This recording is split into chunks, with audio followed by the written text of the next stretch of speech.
Hey guys, welcome back to DevelopLex. This week we have got Mike Hynes of Winterwood with us, and we're going to talk about affordable housing.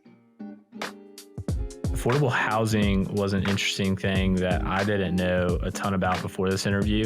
Affordable housing also is almost like a hit word in today's world of what actually is affordable. And I think that Mike did an amazing job breaking down what an affordable housing project is and all of the facets that go into that. So if you have any interest in affordability in general, Mike was able to touch on that, as well as the nitty gritty of capital stacks, of feasibility, of how affordable housing in the real world actually works. He did an amazing job. Yeah, affordable housing is pretty misunderstood in what it looks like in real life. So I hope you stick with us through the end of this one, learn a little bit more about what it looks like for Lexington. Welcome back to DevelopLex. We are sitting here at the Awesome Inc. studio and sitting today with Mike Hynes.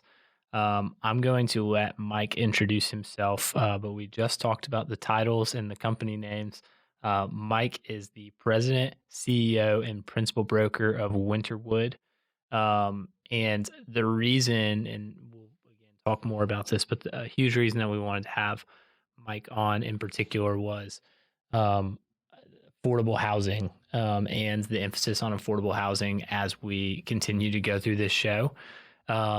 Lexington is in a spot where that becomes almost a hit word sometimes as it relates to infill redevelopment and other plethora of items. But Winterwood does a lot of different things within the affordable housing space. And Mike is a lot more educated than I am to be able to speak on those things. So they actually have some active projects in Lexington, as well as several other states and cities. But we are stoked to have Mike on. So Mike, if you could tell us a little bit about yourself, maybe let's go background first to figure out how you got to where you're sitting at today. And yeah, let's go from there. All right, Weston, thanks very much for the opportunity to be here. I really appreciate it. Absolutely. I appreciate the kind introduction as well. My background in real estate and really affordable housing goes back to 2002. By education, I'm a certified public accountant, and I started in the accounting profession first and spent several years working in the accounting profession. Typical, I worked for a large company, so I was a corporate accountant.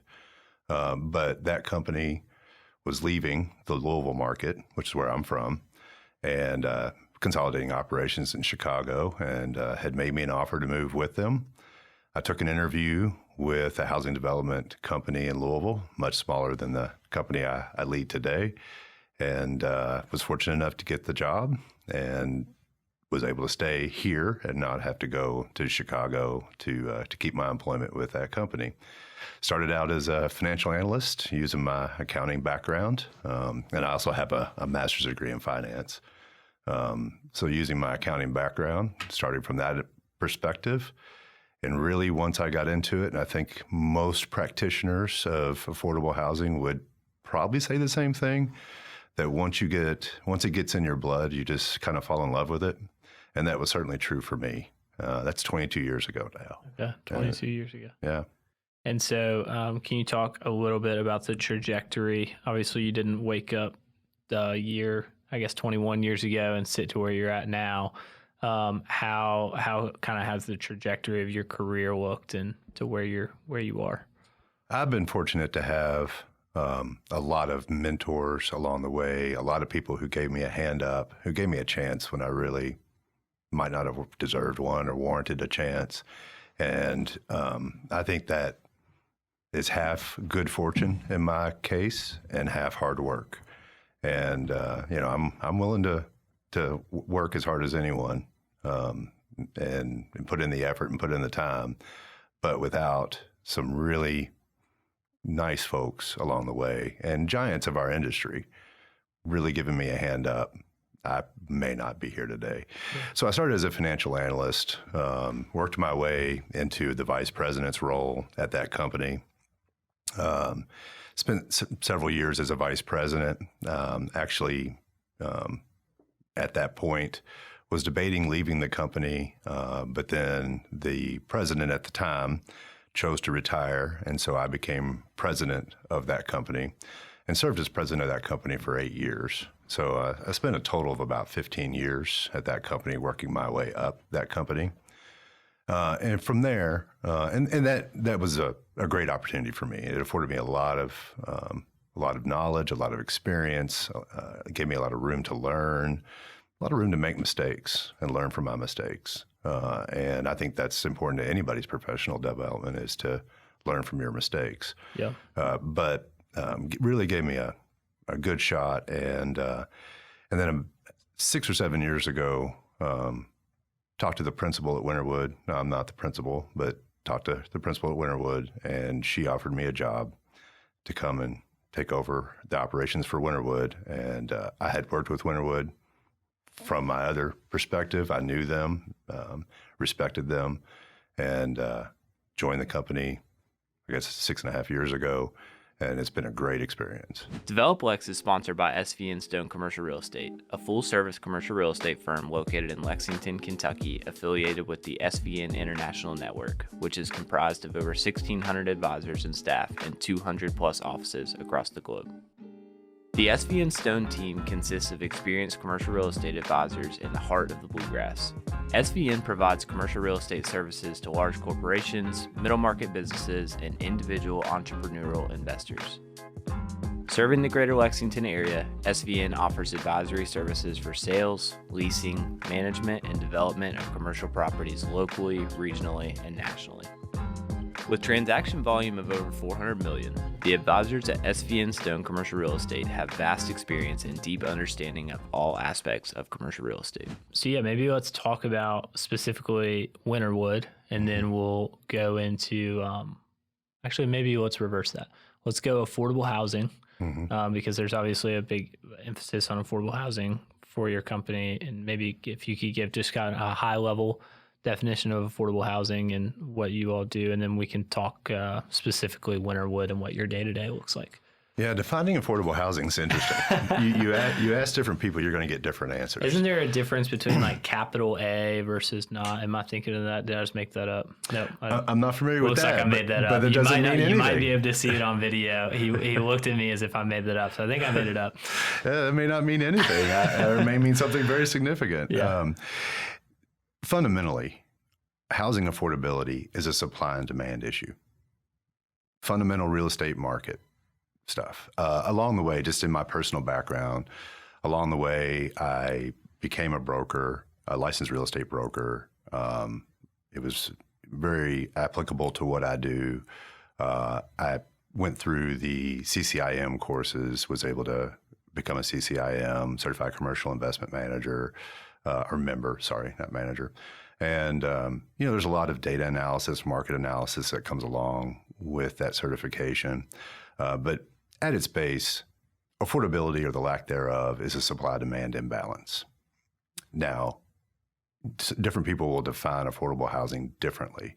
There's natural occurring affordable housing, which in other circles might be called Class C apartments. It just depends on who's speaking and the definitions and the words that they use.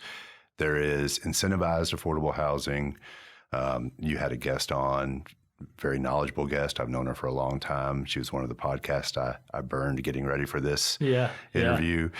She went into a great detail about some of the programs that specifically are designed to incentivize affordable housing, to actually bring equity into transactions, to reduce the amount of debt that has to be carried, and that allows the rents to be restricted more affordably. Those are powerful incentives, and they are still in effect today, and we use them regularly. But there are other programs that have been created throughout the years, either run through the federal government, state government, or local government. Lexington itself actually is a leader in our state. It was the first municipality to create a housing trust fund that was funded with general fund dollars. I think Lexington beat Louisville, who was the second one, by at least 5 or 6 years, in recognizing that there needed to be a local incentive to try to help with the affordability issue. So that leadership at the local level here in Lexington probably has contributed in a great deal to the little bit that we've been able to do to address the housing affordability gap in Lexington. And the Housing Trust Fund is run by a very well-respected individual whom I've worked with for many years. So, okay. And then can you maybe give, I know there's a lot to it, but if somebody asked you truly what affordable housing is, what would you say? Affordable housing is housing that is affordable to the person who lives there. Okay. Gotcha. I need affordable housing. Yeah. Weston, absolutely. you need affordable housing. But we may have means that others don't, where affordability is not out of reach for us. Some people, it is very much out of reach, especially when they're trying to interact in the private market. And that's where these incentives and these programs to help write down the cost of construction, and in some cases to help pay the rents for the actual residents, the occupants, come into play. Yeah. To really try to help bridge that gap for folks. Gotcha. And this is kind of a multifaceted question, but we'll get back to maybe affordable housing and more definitions and things that the general public needs to know. But I am curious how Winterwood fits into that equation. I know before we actually turned the mics on, I was asking how to introduce you, and Winterwood is kind of the overall, but what are the different components to your business at Winterwood? And then we can kind of touch on a few different of those distinctions. And Winterwood itself was founded in 1979 and has always been headquartered in Lexington. We're still headquartered here today on Newtown Pike. And our primary focus from inception was to operate affordable housing. So we began as a management company. From that beginning, we have developed other entities. So today we have Winterwood. So Winterwood Inc., Winterwood is the parent company. The 45-year-old company will be celebrating our anniversary this year. We have Winterwood Development, who actually undertakes the development work and activity. Best example I can think of would be 330 Newtown Pike, which is a development we're just about wrapped up with the construction phase and then the leasing and occupancy phase. That is handled through Winterwood Development, which is an affiliated company. And then we also have a mechanical contractor and a general contractor to perform certain services within our portfolio and for others. Occasionally does a little bit of third-party work, but mostly just servicing our own properties. And so within all those family of companies, when I say Winterwood, I'm speaking about that umbrella family of companies, but there's actually 3 distinct operating entities there that provide those different tranches of service and provide different activities. Gotcha. And can you give a little bit of the scale of the company, where you're based in Lexington, but where all do you all operate or develop? Or so we currently have an 8-state footprint, and those are properties under ownership or management. Our biggest state by far is the Kentucky. It's our home market. We manage about 15,000 units in total, residential units. We have a small commercial space operation. Largely that is where there's commercial on the first floor and residential above, not very large at all. And of our 15,000 units that we manage, a little over 12,000 of those units are in Kentucky. Okay. We are in just about every market in Kentucky. I think I have surveyed our portfolio, and we're in about 80 Kentucky counties out of 120. Wow. So we serve all parts of the state, rural, urban, and everything in between, and currently have about 500 employees. Wow. Today. Yeah. And are most of those employees, I guess the job titles vary, but are they people that are actually living in Lexington, operating out of your all's office in Lexington, or where is that? So most of our employee base is at the site level. So when I say we have 500 employees, you can think of your maintenance technician or your property manager. That makes up the large bulk of our employee base. Our Lexington employee base, while we have those individuals here, we also have the corporate individuals. So that's all back office functionality. Mm-hmm. That's your accounting, your IT, your HR, human resources, those types of things, compliance monitoring. All of those jobs are here in Lexington and are headquartered in our, here in Lexington on our office. Okay. So I wouldn't say that Lexington. I think Lexington probably is our largest employee footprint, given the corporate office. Yeah. Technically, our largest management footprint is the Louisville MSA. Craftsman Contractors is Central Kentucky's one-stop shop for roofing, windows, siding, and gutters. CraftsmanContractors.com/contact us will get you straight to the form you need so that their team will get in touch about your project. Or just text Stephen at 859-246-0108. When they finish your project, windows, siding, gutters, or roofing, you'll see what they mean when they say we build with integrity. So you touched on Newtown, and that would be a part of the development portion of your business. So there's also, you also obviously are holding property. Do you purchase additional properties? And this is because I'm 100% ignorant to the fact. Can you purchase a property and then make it affordable, or quote unquote affordable housing? I guess, yeah, talk on a few different levels about what you guys like do day to day, if you could. Sure. So the development process, I'll touch a little bit on that, and then I'll touch a little bit on the acquisition disposition space. The development process, most development projects take a decent amount of time. So I'll pick on Newtown, just for purposes of this, this interview. But it took us. We began working on that project about 4 years ago, a little over 4 years ago, when we first got it under site control, got a purchase option, dealing with the then owner. From there, we began to develop our plan, financial feasibility, architectural feasibility, working with civil engineers, to see how much we could do with the zoning that was in place on that property, which is a real benefit that Lexington has, is that you do have dense zoning. So we were able to actually maximize that site pretty well.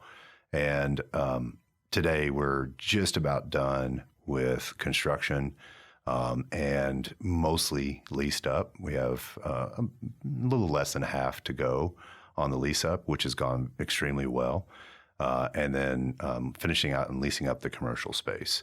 And that's an example for your timeline from start to finish. And it'll still be another 6 to 8 months before we flip that into permanent operations. And that's, for us as a developer, that's permanent loan conversion, beginning of amortization, flip it into permanent operations, prove out stabilization. So that's, 4 years plus minus on that project in total, just to get it to operations. Then we will operate that property for at least 15 years. That's the investment horizon. So when we're raising capital on the front end, the investment horizon that we use is 15 years, and it's 15 years from stabilization. So after the 15 years is up, there will be a recap of that property. It will either be us as the general partner buying out our investment partners and continuing to operate the property, or there may be a disposition of the property to settle the affairs of all the partners that are in the transaction. Generally speaking, Winterwood chooses to buy out the LPs and keep the property long term. We have properties that we manage today that we've managed since 1979. Wow. And those are, still with us, and still, we pride ourselves on our asset management, our preventive maintenance activities, and we try to keep those properties in good shape, and they are still, for the most part, in very good shape. And then as it relates to acquisition, that's another facet. Describe kind of what a deal looks like. So on the acquisition, we do that work as well. We acquired 45 general partner interests 2 years ago. Not necessarily in Lexington, Lexington adjacent. One of the properties we acquired was in Paris, and one was in Versailles, I believe. But Lexington adjacent, but we acquired 45 general partner interests, and these properties were built in the 90s. And so the general partner of those properties was ready to exit, and we were able to come to terms. And so we acquired their interest in those properties. And now we're evaluating that portfolio for redevelopment opportunities. There are some capital needs in that portfolio that we do have to address. And a lot of the incentives that we use, the housing tax credit being the most prolific incentive right now, although not nearly enough, we can use for renovations or for new construction. So they're highly flexible programs. That program that I'm referencing was created in 1986, and it was built to be flexible. It was built to be a highly flexible source of capital. And really, it's not capital directly. It's the allocation of a federal tax benefit from which you can draw capital. So your capital partners are typically C corporations who have tax bills, tax obligations that they know they can take a tax credit, because those tax credits do deliver over a 10-year horizon.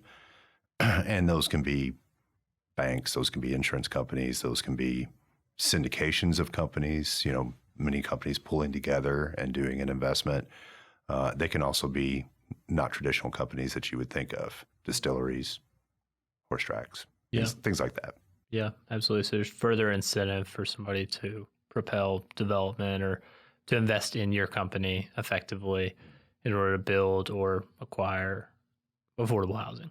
Correct. And in that execution where we purchased those 45 assets, we will hold and renovate those assets over the long term. That's our intention. Gotcha. Not really a disposition or acquire, flip disposition type of approach for us. Gotcha. That's awesome. I guess my follow-up question to that would be affordable housing, huge word at this point in time. I don't have to catch the audience up to know that is, especially in Lexington, but I do know that in a lot of markets around the United States, affordability has just pretty much gone out the window. How logistically is a company like Winterwood bridging that gap and solving that problem? Well, if we had had this conversation 22 years ago, plus or minus, when I started in this business, that would not have been the statement, the premise. I am really glad in one way of looking at it, that the affordability crisis that this country has had for a long time is finally starting to get the attention it deserves. That is, affordable housing is the basis for anybody to be successful at anything in life. If you don't have an affordable place to live, if you cannot have secure, stable housing, achieving anything else is next to impossible. So I'm glad that the issue is finally getting attention. What it needs now is political action. There's my company. There are other very good companies that do work similar to ours. We would do more if we could. The resources are insufficient. And that continues to be a challenge. And I hope that one day we'll address it as a whole, not only as a Lexington as a community, and which I've mentioned has been very proactive, but as a state, as a country, finally take a look at our housing shortfall, our shortage. It is estimated that in Kentucky, I think for the entire state, we're short about 80,000 affordable units. And that's just what some people define as affordable, which is affordable to persons under 80% of area median income. We are short many more units than that as a state. And as a country, the estimate is in the millions. And we have just not built enough housing in this country in the last 20 years to keep pace with population growth, immigration, and demand. We just haven't. I'm curious, just because it'll help my mind maybe get wrapped around it. You just touched on, I believe, a portion of the definition, but what does a housing unit have to, what is definitionally how you are qualified as an affordable housing unit? So, I may have mentioned this when we were live, may not have, but affordability, the lack thereof, fundamentally is a supply-demand imbalance. That's the fundamental facet in the market. But when most people use affordable housing, they're defining that based upon this metric called area median income. And so they're defining affordable housing as housing that is affordable to a family earning a percentage of the area median income. Generally speaking, that percentage starts at 80% of area median income. The housing tax credit incentive that I mentioned, it now, due to changes at the federal level a couple years ago, it now can serve up to 80% of area median income in some circumstances. But historically, it would serve 50 to 60% of area median income families. Now, what does that mean?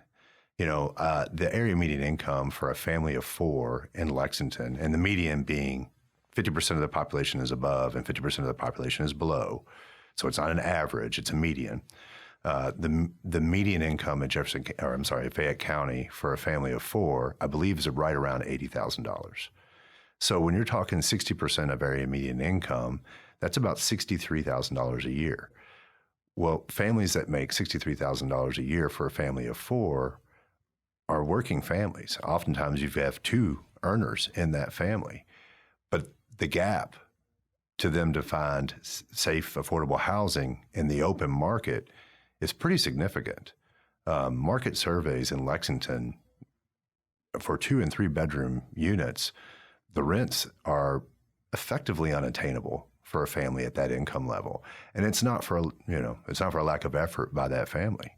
So what the housing we build allows that family to do is to have a nice, secure unit that is affordable to them, that does not take an extraordinary proportion of their income to live there.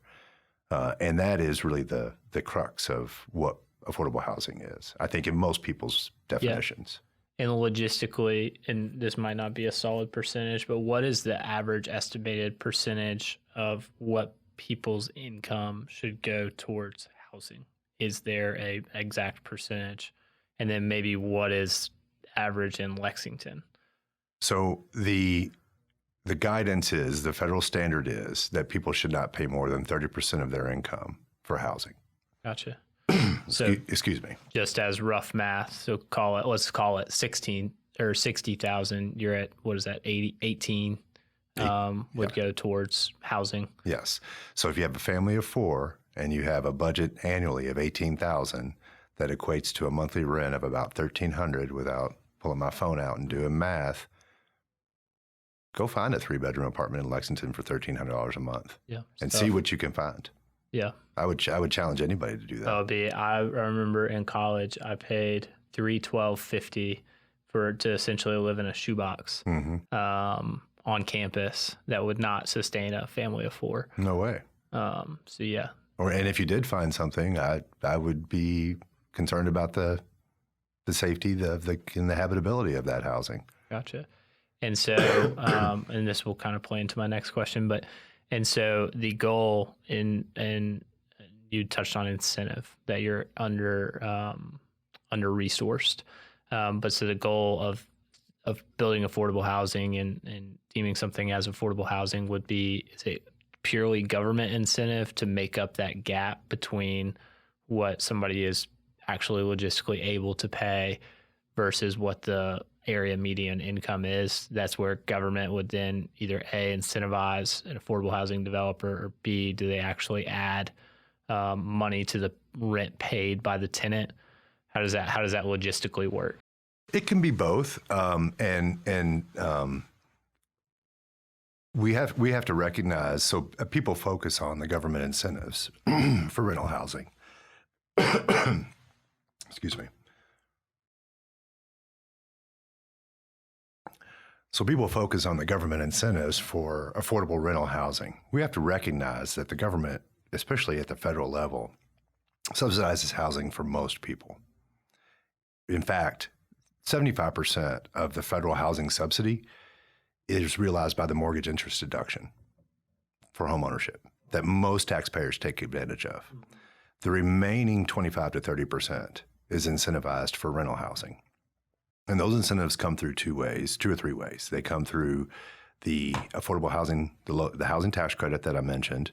They come through rental assistance subsidies directly to the families to help pay rent in those properties, and also can come through the form of subsidized loans. So low interest loans or more below market loans. But I think it is lost a lot in this conversation that as a country, we do incentivize housing. And we have made a choice, right or wrong, from a policy perspective to say, well, the housing we want to subsidize is owner-occupied single family with a mortgage. That's the housing we want to subsidize the most. And, I'm not here to debate policy, but I do think it's important that people recognize that that's a decision, that's a policy decision that has been made. Yeah, that makes sense. And so I guess there are a couple different means. So there's government incentive, and then what would be other means in which that gap is made up? So we're constantly, working to satisfy, not only design demands, design criteria. We do want to create communities of choice. We do want to create desirable places to live. And then we have to satisfy local requirements, entitlement approvals, those types of things, design parameters relative to that. And then we're constantly sourcing capital for transactions. So this is not relevant. This project did not occur in Lexington. It occurred in Huntington. We just closed the financing and commenced construction on a development in Huntington, redevelopment of an old hotel, historic adaptive reuse. We had 12 capital sources, Weston, in that closing. And that included the tax incentive, which was the biggest by far. We also attracted incentives because of the historic nature of the building. There are tax incentives at both the federal and state level, true in Kentucky as well, to save historic structures. And so you're able to use those resources in combination with the housing tax credit. Those two can work together. And then we had several below market loans that came in through the state and the city. And then we had conventional financing. And that's just, as any other developer would, going to the bank, proving out your NOI, saying, I want to borrow this much money. So all of those things together came together to create what will be affordable housing for seniors with a medical service facility on the first floor in Huntington, West Virginia. Yeah. And we worked on that project. To date, we're about 5.5 years in that project, and we have a 2-year construction timeline. So all said and done, it'll be 9 years before that project flips to stabilization. Yeah, I guess that is a good lead into, are there maybe to give people a vision for the actual operations? Do you have any other success stories similar to that you would be proud to talk about? Well, I am most proud, and this is one of the things that I really appreciated about Winterwood and the perspective of our principal. And while I've avoided naming names and just referencing agencies and things of that nature, I will say Carol Worsham, who is our principal, she has been a leader in the affordable housing space in our state since 1979, since she took ownership of Winterwood at that time. And she has, in my background, I come from the development company I worked for in Louisville was a nonprofit organization. And I have an affinity for trying to help folks who, disadvantaged individuals. And so some of the things I'm most proud of, we did a project here, small project, 26 units with a nonprofit partner here in Lexington to help medically vulnerable adults. And these are individuals that have a very hard time finding housing, secure, stable housing. And not only were we able to build the 26 units, but we were able to build offices for the nonprofit on that same site so that those residents could have access and proximity to the services they needed. And really talking to those residents and really interacting with those residents, you can hear how much that access to housing and that access to services is changing their day-to-day lives for stability, which helps them gain employment, keep employment, provides a lot of stability. In this case, because they are medically vulnerable, provides consistent medication, consistent medical care. It changes their lives. And that is really the piece that speaks to me a lot. As an accountant, I always get bogged down with spreadsheets. And in fact, to me, it's not getting bogged down. It's a fun exercise. I can use this spreadsheet to solve this problem. I can figure out this capital stack. I know I can. But when you really get out and you interact with the people that are being helped, particularly in those types of developments, it's impactful. You know that your action has done more than just create a unit to rent to a family, and you're going to collect rent and you're going to make a little margin on it, and that's great. Yes, we do that. I mean, yes, that's part of the business, but it doesn't change your life until you interact with somebody whose life has been changed by it, and then it will get you. You're solving a problem. You're changing an outcome for someone. You're changing the trajectory of their life. And that matters more than, that's more than dollars and cents. Absolutely. Okay. So let's take it back to Lexington if we can. And that project is here in Lexington, by the way. Oh, really? Oh, yes. 26 units here in Lexington, nonprofit partner. Yes. That's awesome. Yeah. So in relation to Lexington, we've mentioned the words infill redevelopment, urban service boundaries, obviously a thing. Where oftentimes the conversation goes back to land cost, affordability of land, how people can actually make financials work in trying to do new development is typically a hard conversation and something that the city is at this point struggling with.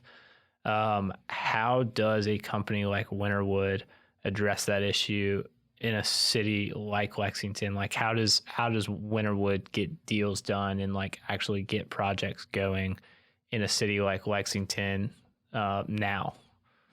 So it's difficult. It's difficult to find a good site. It's difficult to keep it under site control long enough to get enough financing together to purchase it. That is extremely difficult. And the price per acre here in Lexington is very high relative to the rest of the state. So because of the limitation in developable land, it has raised the land prices. And so when we are purchasing property here, as opposed to property in other markets, it costs more. It just does. And that cost has to be built in. And now, fortunately, Lexington has created some programs to try to, particularly for groups like ours who are developing affordable housing, to try to help offset that cost. But it gets back to that market issue of supply demand. If there's nowhere to go to build additional housing, then all you're left with is infill construction. And to do infill at scale and to make it economically feasible, you have to go tall. And to go tall adds another layer of costs. So it is expensive to build here in Lexington. It is difficult to build here in Lexington. It's more challenging than any other market I have experience in from that perspective. Yeah, makes complete sense. I mean, I think that's kind of the recurring theme with development in general. And then I would want to piggyback that on actually a question logistically with affordable housing.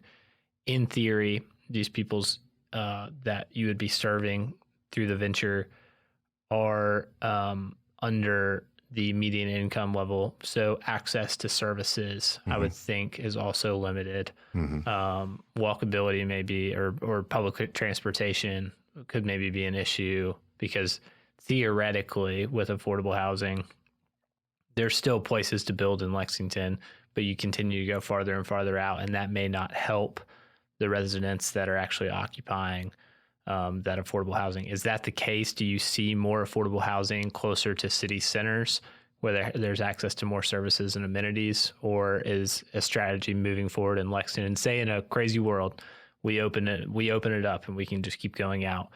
Does that help an affordable housing developer, or does that hurt the residents that are actually occupying said affordable housing? That's a thoughtful question. It really is. We have properties that are adjacent to Lexington, Winchester, Paris, Georgetown. We have properties that we operate and manage that are affordable properties in those kind of outlying areas of Lexington.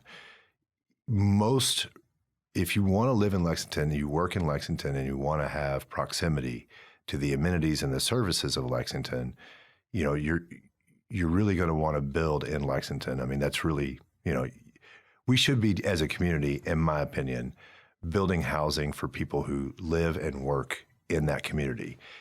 I don't know that it is smart policy going forward to keep doing what we've been doing, which is assuming that everyone has a car and commutes are okay. Now, I personally commute. That's a choice that I make.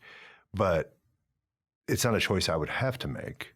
It's a choice that I choose to make.